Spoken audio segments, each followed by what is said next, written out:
Emmett versus Stevens. Start at the bottom. The first fight is Albert Morales versus Manny Bermudez. And to me, Manny Bermudez looks like a really solid up-and-comer. He's a really good jiu-jitsu guy. He's got 8 wins by submission. They're all pretty different, and 2 decision wins. To me, Albert Morales is probably the better striker, but I think grappling-wise, Manny's going to have a huge advantage. I think that, Albert's just kind of been really up and down in the UFC. I think he's like 1-2-1. I think what's probably going to happen is Manny's going to get an early takedown and just win by submission. Next is Eric Shelton versus Alex Perez, and Alex Perez has looked really good so far. He's got really good takedowns and really good chokes. But other than that, I don't think he's done anything else that is super impressive. I feel like he does the same thing over again. He's got good top control and good Darce chokes, but other than that, he hasn't impressed me that much. I feel like Eric Shelton should be the better striker, the better athlete overall. I think that as long as Eric Shelton can stop the takedowns and keep it on the feet, he should win. And even if it's on the ground, I don't think that Eric Shelton will just get dominated. I just think it'll be back and forth. But I think Eric Shelton's got a huge advantage in the stand-up. And I would say overall, jiu-jitsu-wise, he's probably a little bit better. So I'm going to lean towards Eric Shelton. I say he wins by decision. Next is Ronnie Yahya versus Russell Doane. And to me, Russell Doane's biggest problem is he puts himself in bad situations. He does it all the time. It's the reason why he loses a lot of fights. Despite the fact that he's a really good fighter, he puts himself where the other guy is strongest a lot of the time, where he probably... Like that one fight where he fought the guy who was just a wrestler, and every single time he touched him, he almost knocked him out, but then he would grapple with him. Or the time where he shot in on the guillotine guy when he almost knocked him out, and he got choked out. I feel like the same thing. I think Ronnie Yahya is going to try to take it to the ground, and Russell Doane's going to grapple with him, and eventually Yahya is going to take his back or something and win by rear naked choke. I think Russell Doane is better in this fight, but like I said, he has a horrible habit of just fighting where the other guy's strongest, and I think that's what's going to happen in this fight. Next is Sam Alvey versus Marcin. I don't know how to say this guy's last name.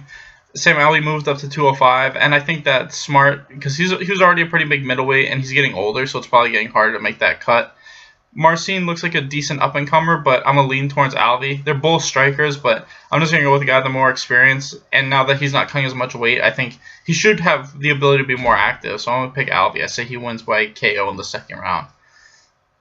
Next is Ben Saunders versus Alan Jouban, and neither one of these guys has been super impressive as of late, but I feel like Alan Jouban has just been getting knocked out a lot recently, and I feel like if Ben Saunders can get him in that tie clinch, he should knock him out. I think on the ground, too, Ben Saunders is going to have a big advantage. I feel like Alan Jouban's only good at stuffing takedowns and getting back up to his feet. I feel like submission-wise, he isn't a big threat as where Ben Saunders is. And like I said, he's just been getting knocked out in his last couple of fights, so I'm going to lean towards Ben. I say he eventually gets that tie clinch and wins by KO with a knee. Next is Angela Hill versus Maya Moraes. And I'm going to lean towards Angela. I think this fight's going to be standing for the whole fight, and I think Angela's just the better striker. Not much to say about this fight. I don't think either of these chicks are super amazing. But the next fight is Sarah McMahon versus Marion Renault. And these chicks are both grapplers primarily. Marion Renault's got a little bit more striking. But I just think Sarah McMahon's going to be able to hit takedowns whenever she wants, get the top position, and just ground and pound her for a decision, or get like a late arm triangle because she's been getting better at that. But I'm going to lean towards Sarah McMahon to get a unanimous decision. Next is Renan Barão versus Brian Kelleher. And to me, Brian Kelleher's biggest strength is his ability to mix up shots after he goes for a takedown. He shoots for a lot of takedowns and then just kind of mixes everything up after that.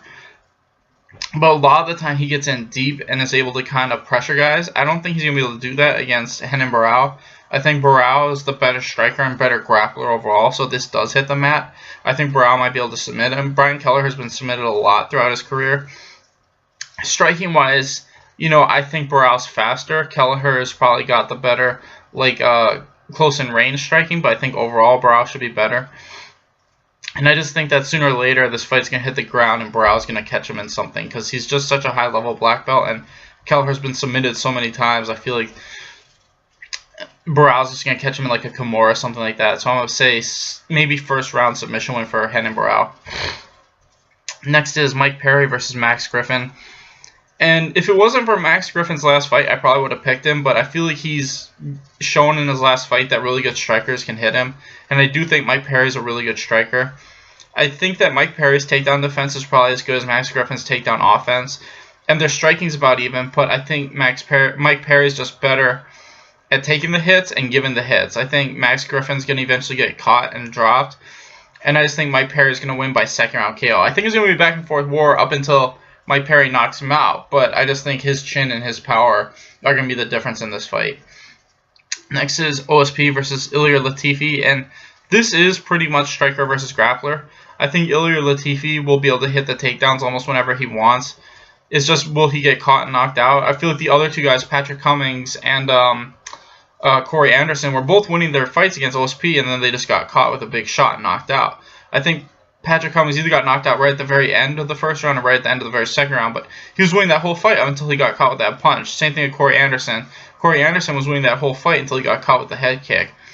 And to me, it just shows that OSP is not a good pick in these fights. It's like he landed those big shots, yeah, but if you're losing the whole fight up until you win, it's not safe to bet on that. Like, I mean, it'd be one thing if I felt like this fight was going to be back and forth, but OSP's shown in his last couple of fights that he's gotten better at getting back up to his feet, but I feel like Ilir Latifi is a stronger wrestler than those other two guys were.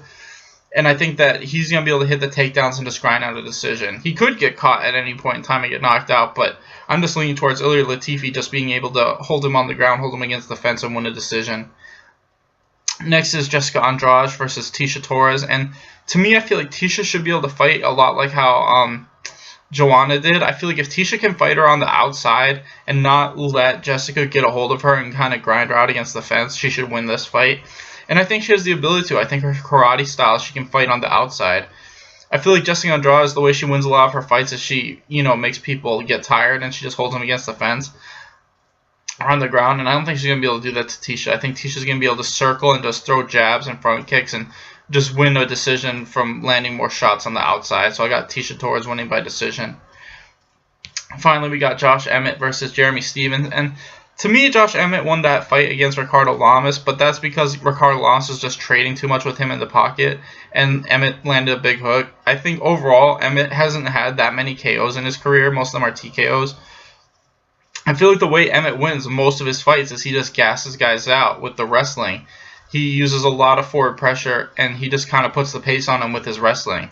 I don't think he's going to be able to do that to Jeremy, and I don't think he's going to catch him with a hook like that. I think that these guys are going to be striking. I think Jeremy's the better striker overall. He's going to be landing leg kicks and stuff like that. And unless Jeremy gets caught with like a big hook like that, I think that his striking is better, his power is better, and his takedown defense and ability to get back up are going to be able to counter Josh Emmett's ability to take people down and get back up. I think this is going to be a striking fight for as long as it lasts, and I think eventually Jeremy Stephens is going to win by KO with like a leg kick or a head kick. So anyway, thanks for watching, guys. Please like and subscribe.